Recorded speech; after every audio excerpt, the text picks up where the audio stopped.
So the agenda for this session would be a brief overview of APA, classifications of APA, practices involved in designing APIs, and integration challenges of APA, along with few advantages.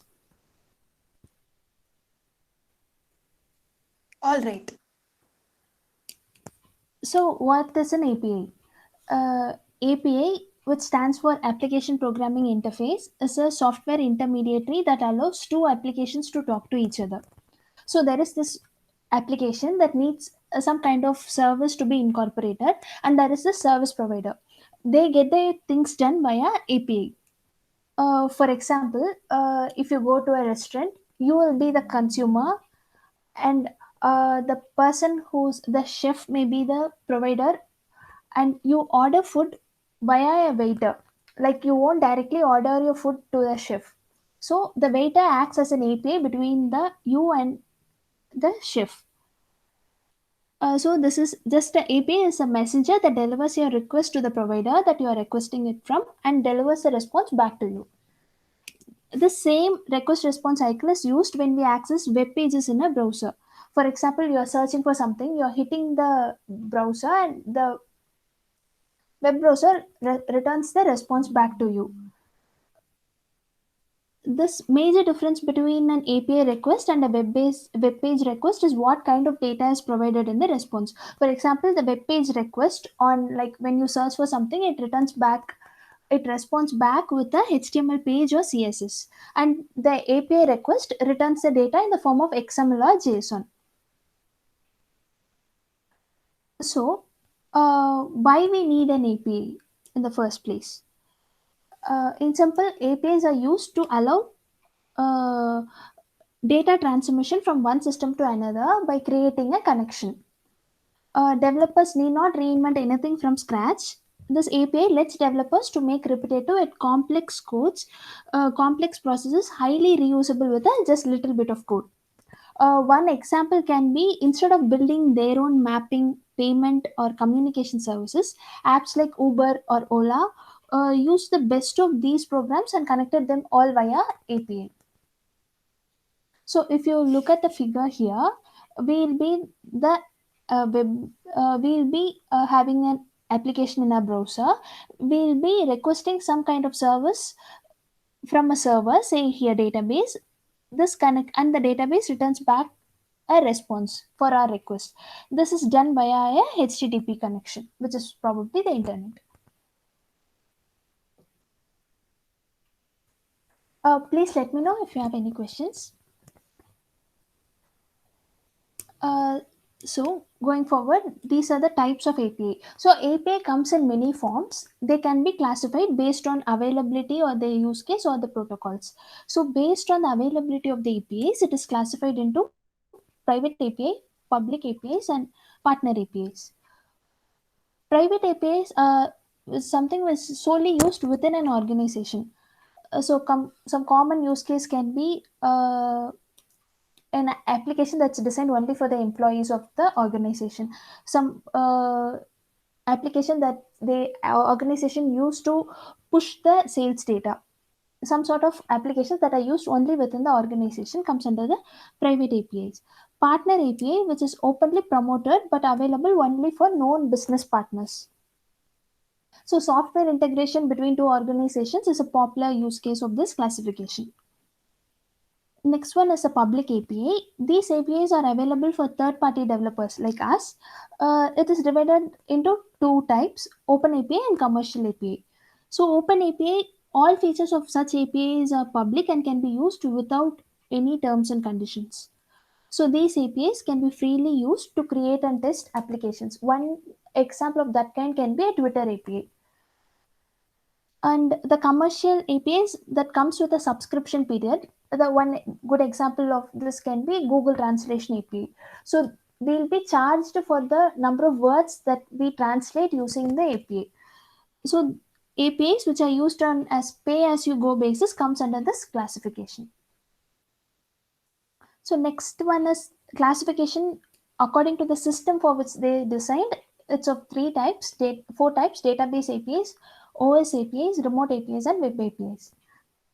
So database API that enables communication between a database and an application comes under the database API. OS API, this defines how an application uses the resources and services of an OS. Example of this kind can be Windows API or Linux API. Remote API, this defines standards for interaction of applications running in two different machines which are located remotely.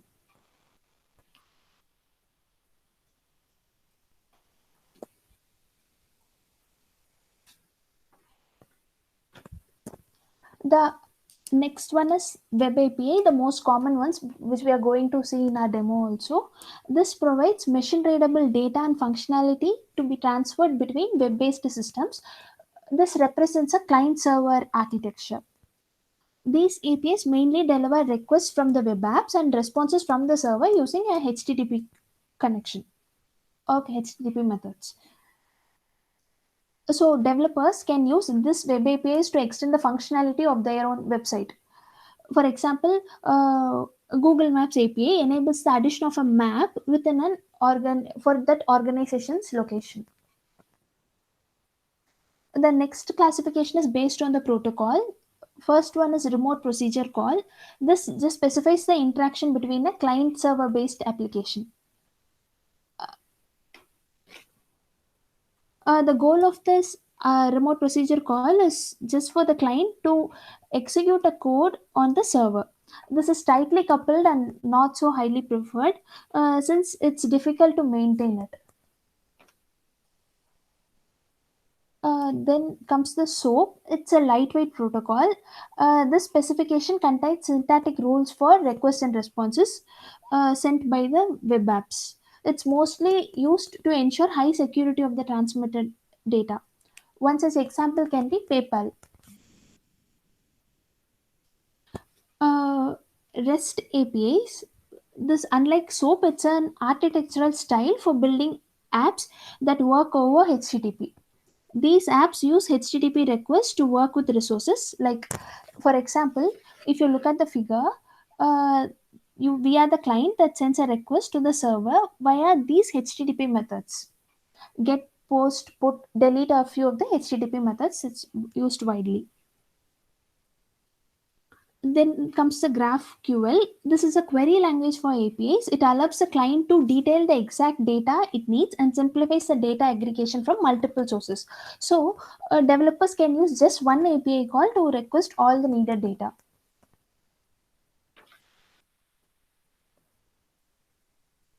Sounds great. Before going with the practices that are employed in developing APIs, we can just look at how a basic API works.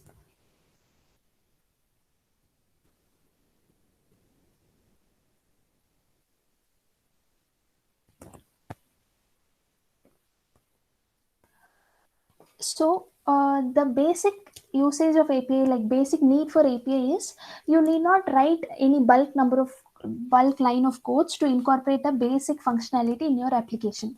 For example, you are creating an application and you want to incorporate a method that translates the text. Uh, what Without an API, how we can do is we can just manually create dictionary of words. For example, every possible word in English language and every possible words in other languages which acts as a target language that needs to be translated. For example, Chinese or German or Russian. We have to build a dictionary manually with all possible words, which is quite impossible. Even if it's impossible, it won't be effective because we can't incorporate every single word in our dictionary. For that, instead of this painful task, we'll use a translation API in within our application. There are like many translation API vendors in the market. One huge vendor is Google, uh, and there are similar to Google. They have like IBM, Yandex, etc. So what we are going to perform here is an Yandex API translation. So this is a name of the translation API, and we have a package for that particular API. We are to This API can be used to translate text using a Python. So before going into the detail, any application that you work on, like any API that you create, it needs to be authorized by a key or a secret ID that just allows your application, that authenticates your application with the service provider. So this is the key that we generated. We are passing it to the function so that this function call authenticates our application to the service provider. Say the provider here is Yandex. For example, I have a word here, say help. So I'm just calling a function out of this module, say translate. I'm just passing a word and which language I need to translate this word. Say this is in English, I want to translate it to German. So every language will have a two characteristics that defines its code. So if we pass the text and we can see the word gets translated. It's just simple, our task gets accomplished within like 2 3 lines of code. Similarly, as I told before, Google also have a translation API that's of cost, that costs its money for translating every single word. So there are some limitations and it's cost effective. So for developers to use, Google has a package in Python that can be incorporated to perform this translation function. So this is a package Google Trans that has a function called translator. Same way I'm having a text here. I'm just passing a text to this method. And when I it will return as a translated text. This is just a simple API example that can be applied widely. Like whoever has an access and who has a key can try this a small application on translation. This can even be written in some other way. Like without using the functions of the Yandex API, we can just perform this task via a simple request get and response way.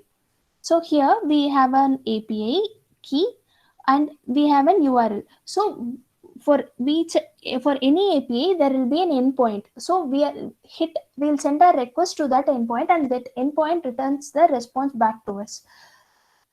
So this will be the endpoint and we'll always have a version of that API and the method for which we are calling. So an API may have any number of methods and we are calling the translation method here.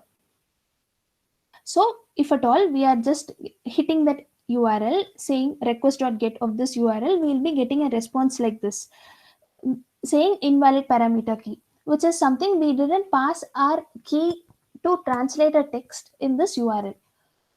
So what we are doing is we are just passing it as a parameter with a key and the text to be translated and from a source language and the target language. So again, we are making a request with the URL and the parameters which have the API key, the word that needs to be translated, and the target language. So once we hit it, we will be getting a response with the word translated of the text that we passed in the request. So this is how a basic, like very basic translation API works. Next, we'll look at one example of the Google API. Any questions so far?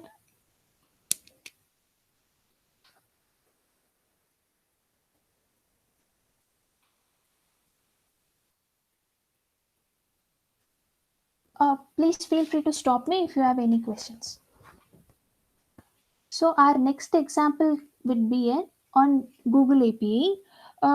Why we took this example of Google API is Google is one of the major vendor of API in the market. This have API for mostly all scenarios.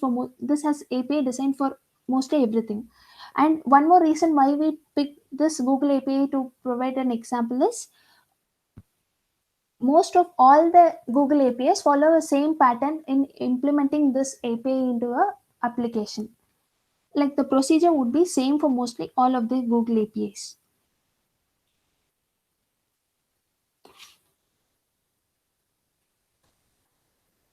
So to begin with, uh, Google has a tool called Google Search Console.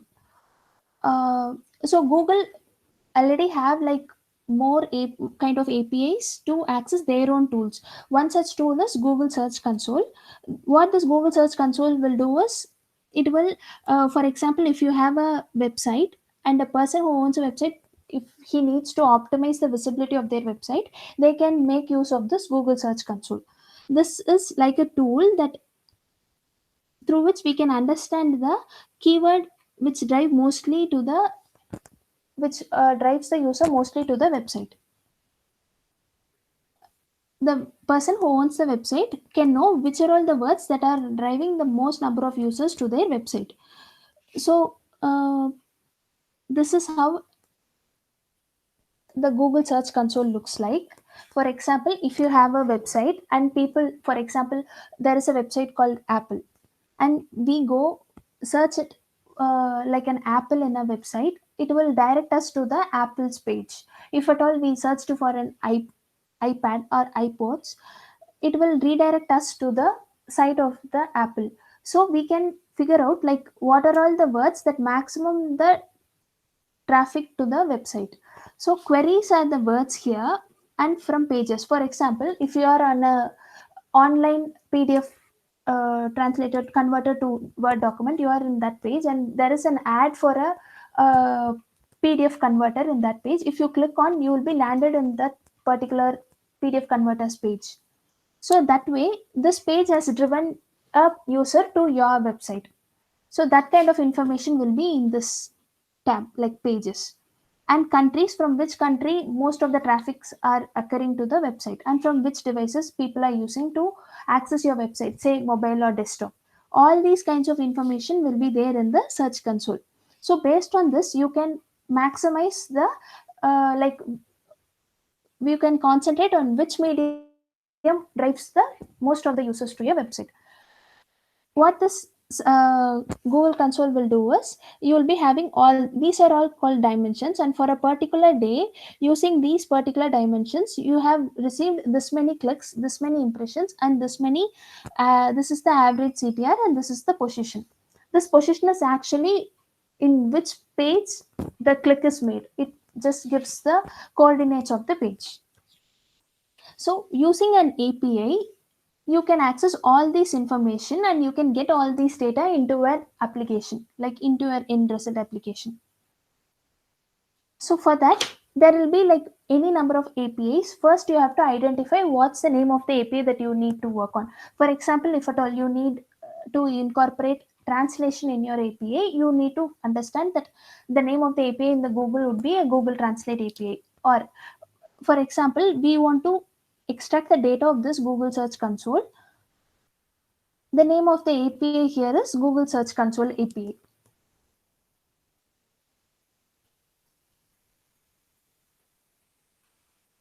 So once you identify the name of the API, you have to log in into the Google Cloud Console. This is the page where we enable the API that we want to use, and we'll be creating credentials for that API. So this is the Google Cloud Console. Anyone can access this page. All we have to do is, first initially we have to identify the name of the API, and we have to enable that API in this Google Cloud platform.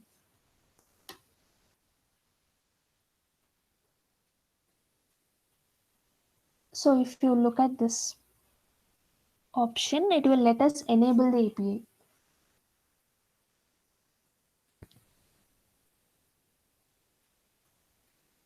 You can search for the names of the API. For example, Google Maps.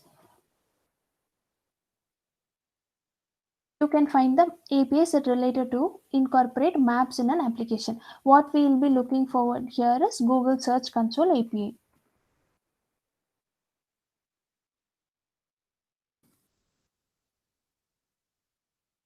So you can choose from the list of the APIs, and all you have to do is click enable. Since this is already enabled here, it's showing here as manage, else it would be an enable. So once the API is enabled, we have to go ahead and create credentials for this API. So we can authenticate our application using these credentials with the Google.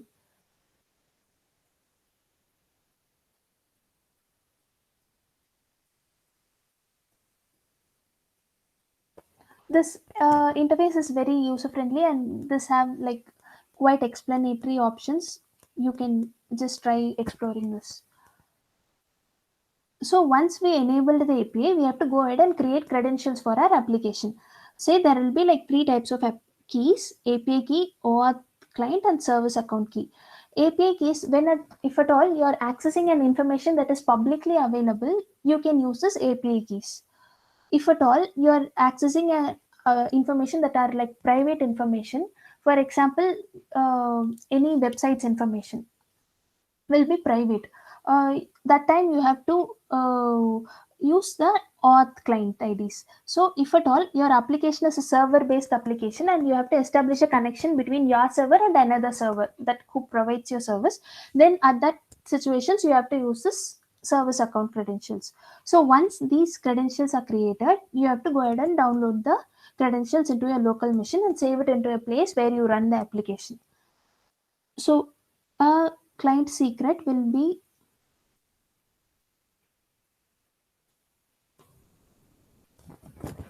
once you download the file will be in from this structure. There will be a client ID, there will be a client secret, and there will be the authentication URL, which will be same for all the Google URLs. So this URL will be hit to authorize your application.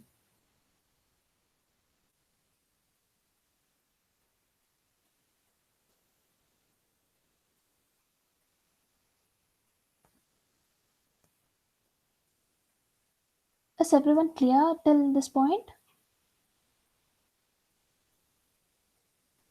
Yeah, Kasturi. Yes, please, Karish, we are clear. Yeah. Once the credentials are created, once the API is enabled in the Google Cloud Console, you can go ahead and write an application to establish a connection between your application and the server. So for that, you need few packages that needs to be installed in your Python program to establish this connection to the Google API. So once that is installed, we'll be defining the endpoints. As I previously mentioned, every API will have an endpoint. So our application will be hitting this endpoint to get the service done. So for this API, this is the endpoint, and we have to define the name of the API and the version. And we have to define from which file we have to take the credentials. So once we have all this, we can go ahead and build a connection. So that connection is built using this build method that takes the name of the API and the API version along with the credentials that we created. So once a connection is built, we can go ahead and try like execute the we can check like what are whether we our service like our website is having the proper permission to access the application, Google Cloud application. So if at all you print this statement, you will get the list of sites that have access to this Google Search Console. Once we have known that for this, for example, this is a example site that we have given, https www.website.com have access with the Google Cloud Console and obviously the Search Console. So these are the metrics that we are passing to the API. For example, this is the date and this is the dimension. This may take query or page. We have given here as country and device, and the search type can be web. So basically, what this is, we are just going to the Google search page. We are typing something and we are getting the response. That is meant by search type is equal to web. If we are making an image type search, we have to replace this web with an image. If at all we are doing some video search, we have to have this search type as video. So if you look at here, the site, these are the dimensions: queries, page, countries, and devices. So we have to specify what are all the dimensions we want, and at that dimension, we will be getting the total number of clicks, impressions, CTR, and average position. So what we are doing is the search analytics is a method. We are calling that method and we are querying the data for this website by passing the request. Like we need all this information for this particular website, and we are going ahead and executing this query. Once we have sent a request to this particular query, we'll be getting a response like what we have queried for, what we have requested for, those details will be there in our response. For example, America, the country we have queried for, from this place, using this device, this website has acquired this number of clicks, this many impressions, and this is the click through rate, and this is the position. And here the same way, from this country using this mobile device, there are like this number of clicks and impressions. So this is how you have to establish a connection to the Google, and we have to get the data that we needed. Mostly, all the Google APIs will follow a similar pattern. Only the way that we are hitting the API, way we are making this request may differ. One last example of APIs can be uh, Twitter API. As I told, this is one publicly available API, like Open API. We can use to, for example, if at all we need to a keyword, query the tweets with a particular keyword, we can do this using this API. So as usual, we have to import that particular Twitter API's package. We have to create a consumer key and secret, access token and secret for accessing the Twitter API. There will be many documents available online on how to create this keys. You can go through it. So once we have the key, we have to establish a connection using this authentication key and secret. And uh, using this access token and access token secret, we are just allowing the access of our application to the Twitter. So once we have all this consumer key, secret, and access token and secret, we will be establishing a connection to the Twitter API. Like TWP is a package dot API and authentication. So this step, by this step, we will be having an access to the Twitter API. So the next step is very simple. What we are doing is we are fetching the tweets that have this Python keyword. So what we are doing is we are just calling the search API by passing this keyword and count is equal to 10. Like I want 10 responses from this, and what language I want the tweets with, language English, and I don't want to have the retweets in my end result. So on executing this, on hitting this API, I will be getting the responses in this form, which will obviously be mostly in JSON and or dictionary. So if at all we want to put this in a more readable format, we can just convert that JSON or list or dictionary into a data frame. So this way I will be getting all the tweets with the keyword mentioned as Python. So this is how a basic API works.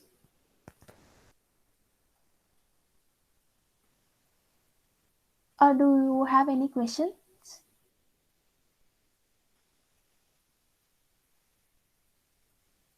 Okay. No, Kasturi. Yeah. So moving forward, these are the API functions that we have seen so far. They are all pre-built and we are just incorporating those functions in our applications. Now, if at all we need to create an API or we need to design an API, there are few practices that are recommended when developing the API for that API to be effective. So these are the practices. Just bear me with with the slide for because this includes lots of grammar kind of things. So what we have to do is we have to avoid using verbs in the URL. Most of the time we have to have nouns because the REST APIs should be designed for resources which can be entities or services. Therefore, they must be a noun. If you look at the figure here, this users are the resource. For example, if at all you have to hit a Facebook API, then people in your friend list will be a resource. So you are trying to fetch the people in your friend list. Just imagine that scenario. It will be like quite easy for you to grasp. So this is user. This will be a resource. So the HTTP methods that acts on these resources will be get, post, put, and delete. What this will do is get method will return all the list of users from this resource. Post, it creates a new user, and put, it just bulk updates of the user, and delete, it just deletes all the users. So if at all you want these HTTP methods to be acted on one particular user, so you will specify the ID of the user probably to identify that particular user. So every HTTP method will act upon on a single object, but except post. If you look at this, if at all you need to create some user, just giving it as a user will do our work instead of giving it as a verb. And we need to use plural resource names. For example, if at all we have given this as slash user, it will be like only one user will be there. So there will be no, again, we can't query that particular user. So it's advisable to have plural names. And sorry, if at all you're giving an error detail in your response, just make it to be clear so that it will be easy for the developer to debug. And these are the HTTP codes. If at all you received these codes similar to like 1001, like 100 or 200, that sort of codes, you have to like understand from which, for example, if you get some error like 404, you have to understand that it's error something related to client codes. So something in 5 series will be a server error codes. And versioning the API. So this always helps to ensure backward capability of the service. Like while adding new features or updating the existing functionality for new clients, it would be helpful if we properly version the API. So as we mentioned earlier, the version of the API will be there in the URL that we are sending as a request. So describing resource functionality with the HTTP methods. So as we have seen here, get, post, put, and delete are the few HTTP methods that are widely used. Get, it's used to retrieve the representation of a resource. Post, it's used to create new resources. Put, it's used to update existing resource. And delete, it's used to delete the existing resource. And depicting the resource hierarchy through URIs. If resource contains some resources, make sure to depict that in the API to make it more explicit for the user to identify. And pagination, filter and paginate data. If at all the response data is too long, just try to paginate it so that only a few number of, like say, selected number of responses are there in a single page.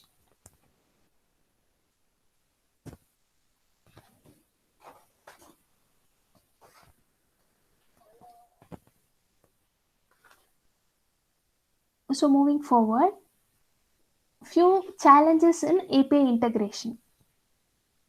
So what is meant by API integration? As we have seen this far, just it's a connectivity between applications that allows sharing of data with each other.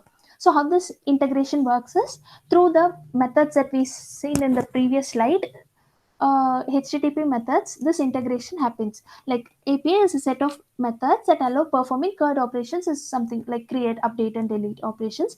Comprise fundamental methods for accessing and managing data via the RESTful APIs. So these are the common integration difficulties. A technological complexity is, if at all you need to incorporate API in your application, you need to make sure that the API that receives a request, for example, we are establishing a connection between application and a database.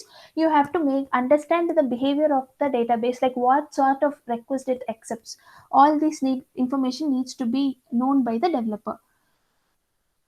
And security risks, data breach methods are getting like more sophisticated, which means like poor integration can become a like easy for the users with malicious intentions to attack your application. And high time consumption to elaborate like properly working integration module involves a quite long time, and it's like quite expensive. And maintaining and upgrading, when a connection is established, it's not always the end. You have to like developer have to take care of integration, maintenance, and upgrading. Otherwise, one change to a system may collapse the entire network. System diversity, Given the fact that every system has its own specific logic, every integration has its unique challenges. When it comes to integration with multiple platforms, a lot of time and broad expertise to learn each system is required. So these are the common integration challenges when integrating like API in our application. So there are like many tools that are available in the market for developing and deploying APIs. So these are the popular tools that are available in the market: Amazon API, Postman, IBM, Google, Microsoft. So when the Postman here, it's one of the common tool that's used for designing and testing APIs. So if at all you look here, we saw a translation request, a translation API in the previous demo. We can try the same thing using the Postman. Like we have to send a request to the translation endpoint along with the key and the text that needs to be translated along with the target language. So if at all you send a request to this, we'll be getting a response in the similar way. Like how we did in the code, we can do the same thing in the Postman. So this is a basic, like basic usage of this Postman.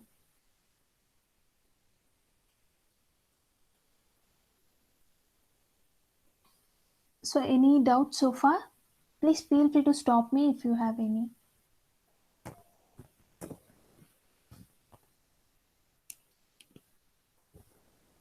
So here are the few advantages.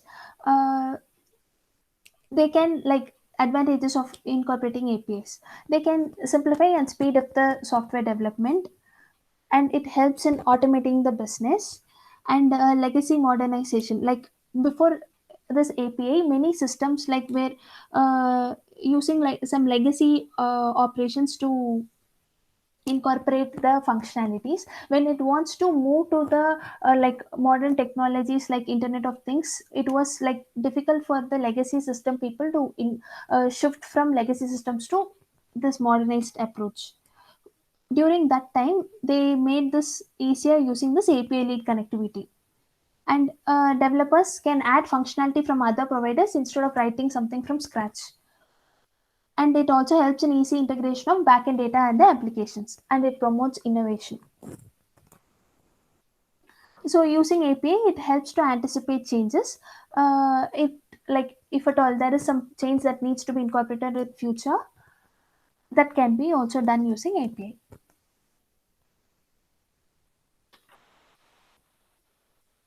Thank you.